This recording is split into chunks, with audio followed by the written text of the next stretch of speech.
Time for some more customer service bullshit. Now, last time we went over several annoying habits customers indulge in that I'm sure we'd all like to see stop. This time, I'd like to talk to you about how customers talk to us. More specifically, the stupid shit they say every day that makes us want to rip our ears out. Yes, they certainly have a talent for saying the most irritating things at the worst of times, and hopefully some of the things listed here will one day quiet down. But I doubt it. Do you know where I can find this? Someone else said it was out of stock. Well, I guess you have your answer then. So why are you asking me? Asking different employees the same question over and over again doesn't make the item you're looking for any less out of stock. This is too expensive. Can't you give me a discount? Probably not. If I could just discount whatever a customer asked for, I think we'd probably just lower the prices, wouldn't we? I didn't set the price, and damn Skippy, I can't change it unless the boss says okay. Maybe you should be asking them, huh? How much is that item? Oh, you mean the one that has the price tag under it, or the one that has the price tag tied to it? Either way, it's whatever the number on the tag says. Please don't ask this question when the answer is right in front of you. Make sure to look first. You know how sometimes when a store policy is retired or changed, like returns or sales or something, you often get a customer who asks, "Well, when did this happen?" Let me answer that question with another question. What does it really matter when it happened? It happened, and it's over. The rules have changed, and there's nothing I can do about it. I didn't write it. And how does the knowledge of when the change occurred help you in any way? What, are you going to turn back time to when the original rule was still in place so you can take advantage of it? Well, good luck with that. For those of us in the present, we have to follow the current policies. Would you tell me what's on sale? Again, let me answer with another question. Do you see all the bright, shiny, differently colored price tags and banners all over the place? See how flashy and attention-grabbing they are? Almost like they want you to buy something. See how different they are from all the bland, regular ones that you usually see? My guess is those items would be a good place to look. It's a good bet that every item with those special tags on them is on sale. What other reason would there be to decorate them like that? Do I really need to give you a verbal list when you have a visual aid? The customer is always right.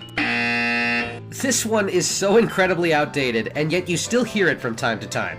I got a couple responses to this one, actually. If the customer is always right, why does the customer ask so many questions? If they're always right, why do they buy the wrong things and have to return them? If they're always right, why do their coupons read something different?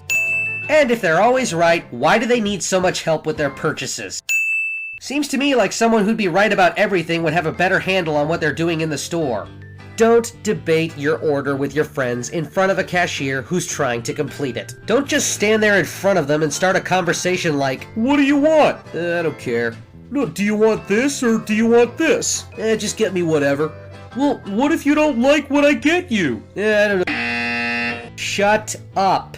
Stop dicking around and just order something. And what's more, make your decisions before you approach the counter, please. I can tell you right now that there are probably customers behind you that already know what they want. Stow the dialogue and just tell them what you want so that they can move on. This one's a little less specific, but the point still stands. No flirting.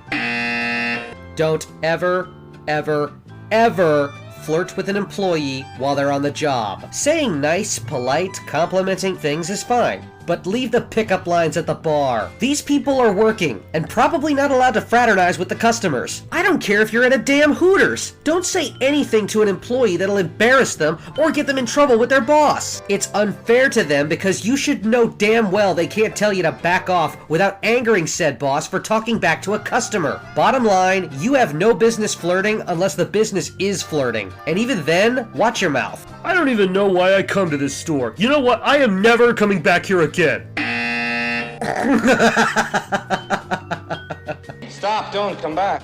Promises, promises. That's exactly what you said yesterday, and it's probably what you're gonna say tomorrow. If you're really so sick of the service, then why do you keep coming back? Oh, and another thing, you shouldn't say things like that to the employees. You're gonna get their hopes up. When it's close to closing and you can clearly see them fixing up their workstation, don't say something like, "Oh, are you all cleaned up for the night?" and then say, "Sorry," when you force them to mess it all up to get you something.